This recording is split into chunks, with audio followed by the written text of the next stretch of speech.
Hello my dear students. तो आप सभी का स्वागत है आपके अपने परिवार, आपकी अपनी फैमिली ओम स्टडी पॉइंट्स में।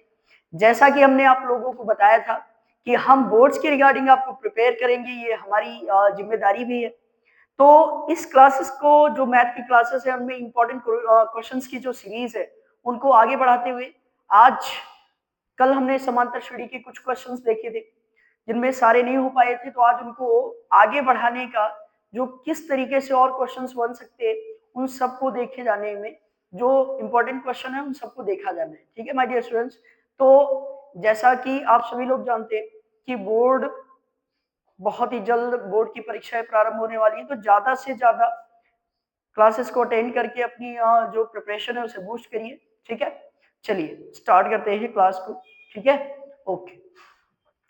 तो कल हमने पढ़ा था कि जो आपकी समांतर श्रेणी है उसमें किस तरीके के क्वेश्चंस बन सकते हैं। ठीक है माय डियर स्टूडेंट, समांतर श्रेणी में किस तरीके के क्वेश्चन बन सकते हैं। मैंने आपको दो बातें बताई थी कि आपको दो तीन चीजों पर स्पेशली फोकस करना है। एक फर्स्ट टर्म, प्रथम पद, एक सार्वधातुक,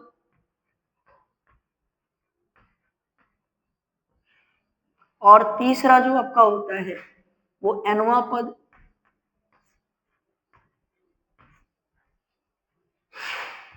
और एन पदों का योगफल।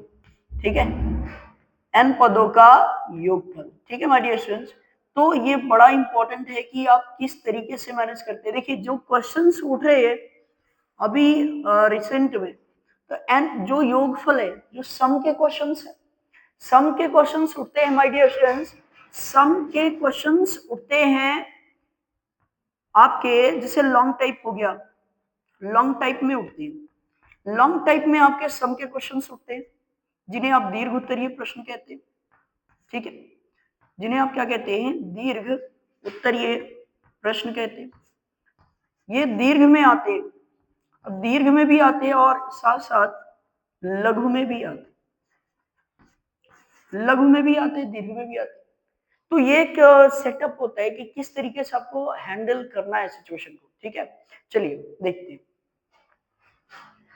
तो क्वेश्चन जब यहां से आता है, जैसे हमने देखा कि कहता है, क्वेश्चन देखिए, कह रहा है समांतर श्रेणी,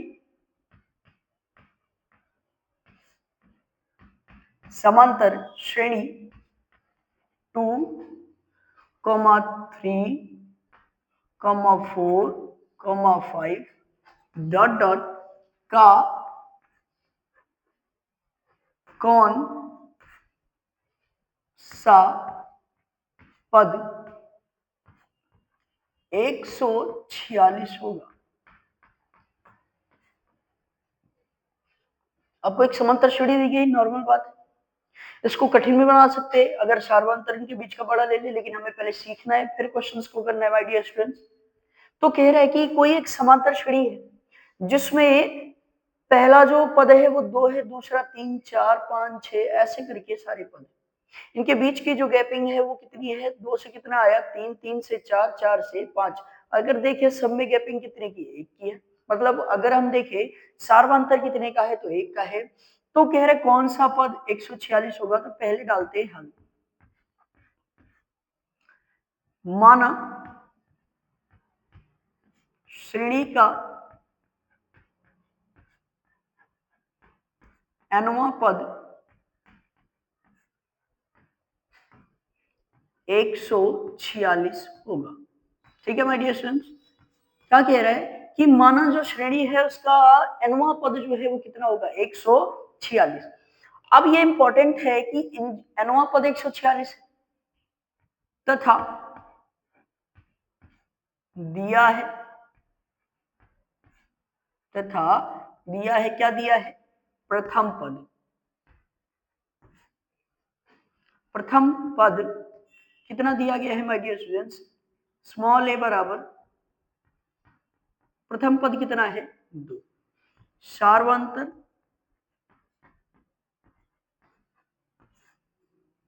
d बराबर द्वितीय पद माइनस प्रथम पद,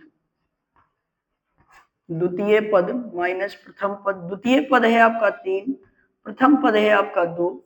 यहां से जो कॉमन डिफरेंस आ रहा है वो कितना आ रहा है? 1। ठीक है, कॉमन डिफरेंस कितना आ रहा है? 1 आ रहा है। अब इतनी बात होगी, अतः nवां पद tn बराबर होता कितना है? दिया कितना गया माय डियर स्टूडेंट्स? tn बराबर दिया है 146। एनवा पद दिया है 146, लेकिन एनवा पद अगर होता कितना है तो a plus n minus 1 into D equals to 146। ठीक है, 146। a की वैल्यू देखिए 1 है, प्लस n की वैल्यू में फाइंड आउट करनी है -1 इंटू डी की वैल्यू है 1 इक्वल्स टू 146। ठीक है, यहां तक होगी बात। अब इसके आगे 1 को अगर देखे वैसे ही रहने दें तो 1 से n माइनस 1 का मल्टीप्लाई होगा तो वही रह जाएगा, तो n माइनस 1 इक्वल्स टू 146। 1 से 1 कैंसिल हो गया, n इक्वल्स टू कितना आ गया? 146। मतलब कहता है कि इस श्रेणी का 146वां पद, ठीक है, 146वां पद ही इसका कौन सा पद होगा? 146वां पद ही 146। ठीक है, यहां देख के रहिए अब कि -1 +1 आपस में कैंसिल हो जाने, तो 146 ही रहना। तो अगर ये पूछेगा कि कौन सा पद होगा तो आपको डायरेक्ट बता देना है कि 146वां पद ही होगा। ठीक है, ओ सॉरी सॉरी सॉरी सॉरी, एक सेकंड बाय मिस्टेक, रुकिए रुकिए, यहाँ आ रहा है 2। फर्स्ट टर्म यहाँ दी गई है 2, सॉरी सॉरी सॉरी सॉरी, यहाँ 2 दिया है तो 2 में से 1 जाएगा, 1 बचेगा, और इधर जाकर के 146 में से 1 को कर देंगे माइनस, तो यहाँ आएगा my dear students n equals to 145। मतलब कहता है 145वां पद जो होगा वो कितना होगा? 146 होगा। सॉरी, वो ध्यान नहीं दिए थे। ठीक है, 145वां पद ही क्या होगा? 146 होगा। ठीक है, ओके, चलिए आगे नेक्स्ट क्वेश्चन पर बढ़ते हैं।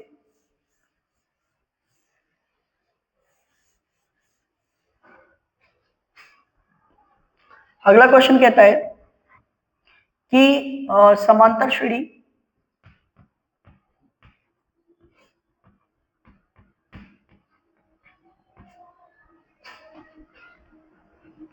के प्रथम 10 पदों का योगफल ज्ञात कीजिए।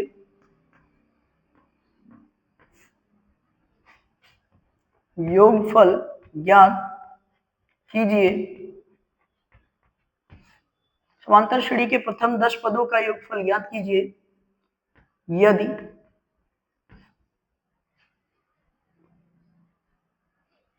श्रेणी का प्रथम पद, यदि श्रेणी का प्रथम पद 3 व सार्वंतर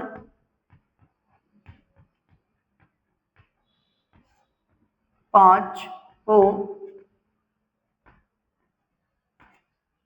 कह रहा है कि समांतर श्रेणी के, या हमें यहां पर ऐड कर सकते हैं किसी समांतर श्रेणी के प्रथम 10 पदों का योगफल ज्ञात कीजिए यदि श्रेणी का जो प्रथम पद है वो 3 हो और सार्वंतर कितना हो? 5 हो। ठीक है माय डियर स्टूडेंट, यहां डालते हैं हल। दिया है प्रथम पद स्मॉल a बराबर 3, सार्वंतर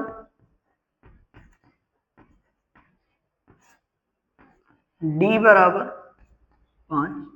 कितने पदों का योगफल निकालना है? n बराबर दिया है 10। ठीक है माय डियर स्टूडेंट, अब यहां से अतः प्रथम 10 पदों का योग फल S10।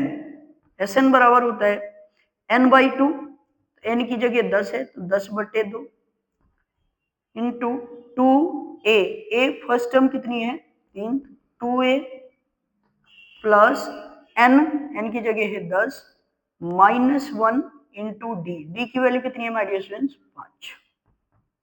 ठीक है, कैलकुलेट करेंगे S10 बराबर 2 से काट देंगे, 2 एक कम 2, 2 पंचे 10, तो 5 गुणे 2 तिया 6 प्लस 10 में से गया 9 और 9 का 5 से गुणा करेंगे तो कितना आएगा 45। ठीक है, तो आगे S10 बराबर 5, 45 और 6 जोड़ेंगे तो कितना आएगा माय डियर स्टूडेंट्स 51। कितना आएगा 51, और 51 का जब 5 से गुणा करेंगे तो ये आएगा 255। ये आपका होगा आंसर। ठीक है, इस तरीके के भी क्वेश्चन आते हैं, 2 नंबर में आते हैं, कभी कभी 1 नंबर में भी पूछा जाता है, मल्टीपल चॉइस में भी पूछ लिया जाता है। वो एग्जामिनर के ऊपर डिपेंड करता है किस तरीके से उसने क्वेश्चंस को सेटअप किया है। ठीक है, अब इसी में मैंने आपको पहले भी क्वेश्चंस कराए हैं, इस तरीके से ही क्वेश्चन सारे आने हैं। इस तरीके से अब हम पीछे चलते हैं, जो आपको क्वेश्चन करा चुके हैं उनमें से भी एक्सरसाइज के क्वेश्चन है।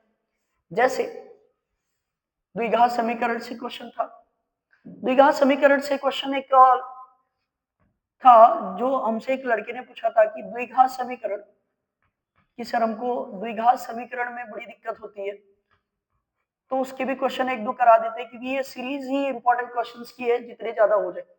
द्विघात समीकरण 8x² माइनस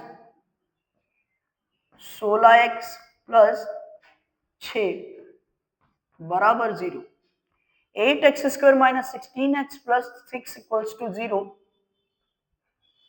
के मूल ज्ञात कीजिए, के मूल ज्ञात कीजिए तथा मूलों की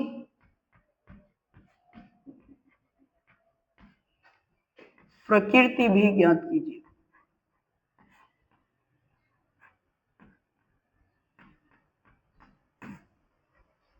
मूलों की प्रकृति भी ज्ञात कीजिए।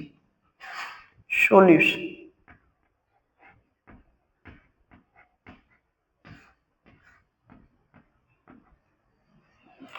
द्विघात समीकरण को लिखते हैं 8x² minus 16x plus 6 equals to 0। पहले मूल निकाल लेते हैं, फिर मूलों की प्रकृति। देखिए, जब भी द्विघात समीकरण आते हैं तो मैंने आपको पहले भी बताया इसका इससे क्या करते हैं मल्टीप्लाई। तो 8 का 6 से मल्टीप्लाई करेंगे तो कितना आएगा 48, 48। ठीक है, 8 छंग 48, 48। अब कहता है यहाँ का चिन्ह भी देख लेंगे, प्लस 6 के पहले का चिन्ह क्या है प्लस का। 48 को दो ऐसी संख्याओं में तोड़ेंगे, ए और बी मान लेते हैं सर, कि जिनको मल्टीप्लाई करने पर कितना आए 48 आए।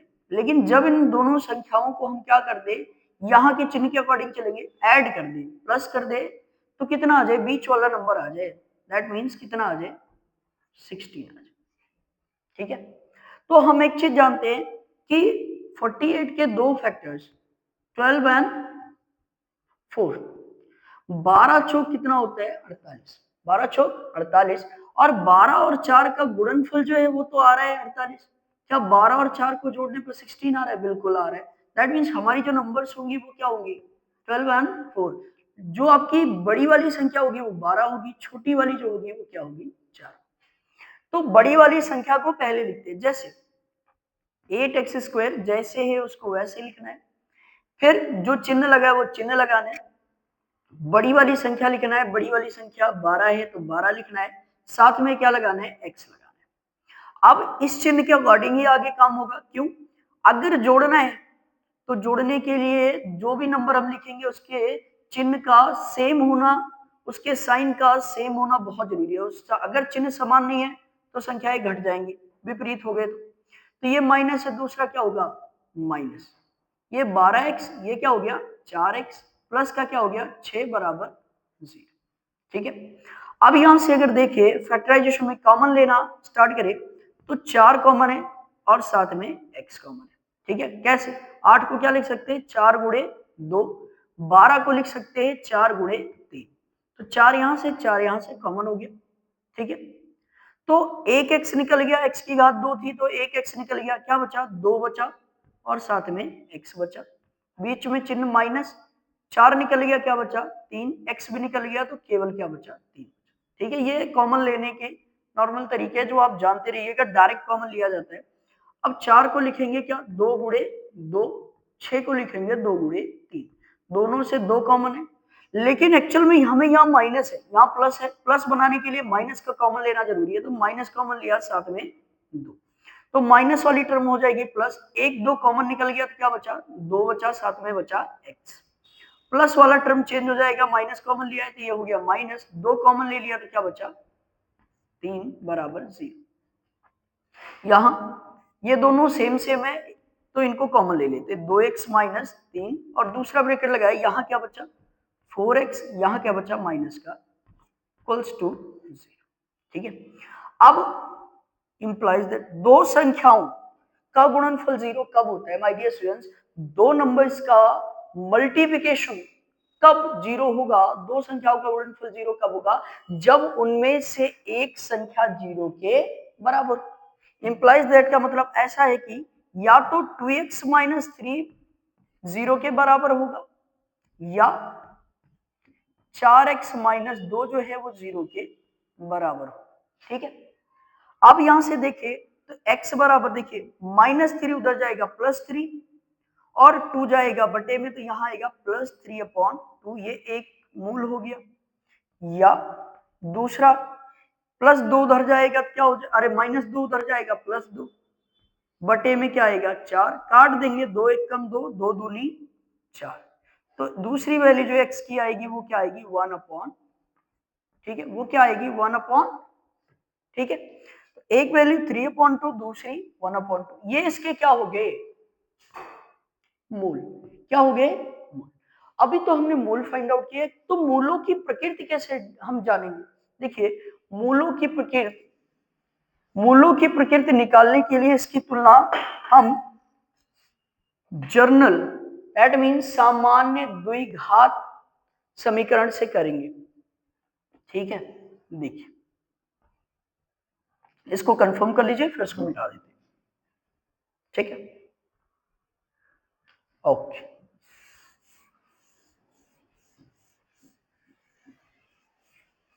देखिए द्विघात समीकरण 8x² minus 16x plus 6 equals to 0 की तुलना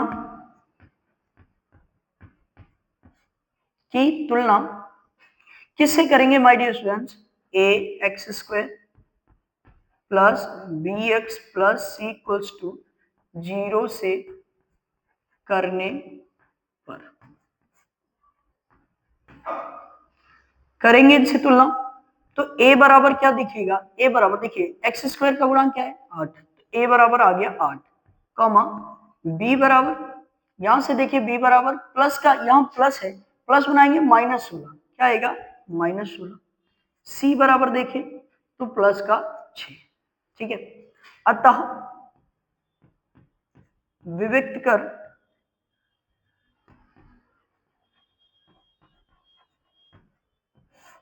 d बराबर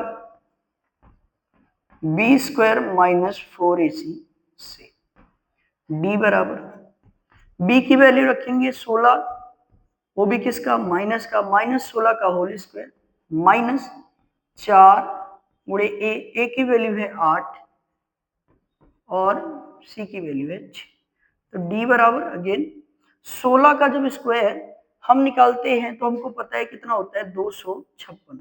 चूंकि माइनस का स्क्वायर भी प्लस होता है इसलिए माइनस का स्क्वायर क्या आएगा प्लस।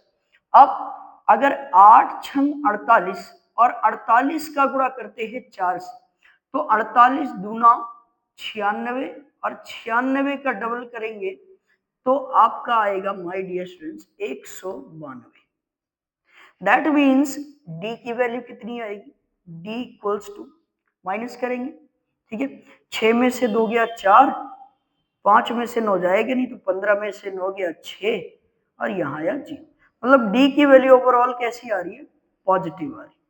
क्या आ रही है, पॉजिटिव।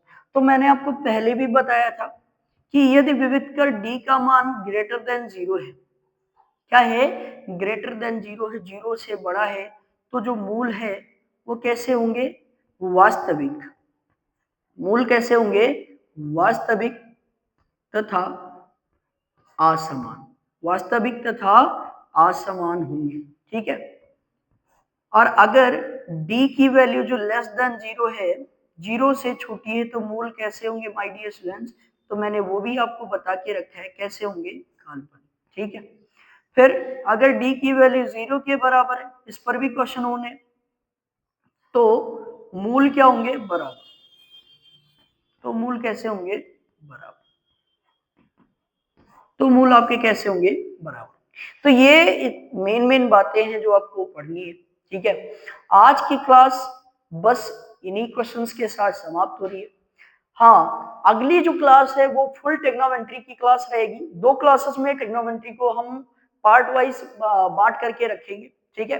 तो अगली जो क्लास होगी वो बहुत इंपॉर्टेंट होगी। तब तक के लिए हमको दीजिए इजाजत और अपने मित्रों के साथ इस वीडियो को ज्यादा से ज्यादा शेयर करिए और ज्यादा से ज्यादा सपोर्ट करिए, ठीक है, अपने आपके अपने चैनल ओम स्टडी पॉइंट को, ठीक है my dear student, thank you.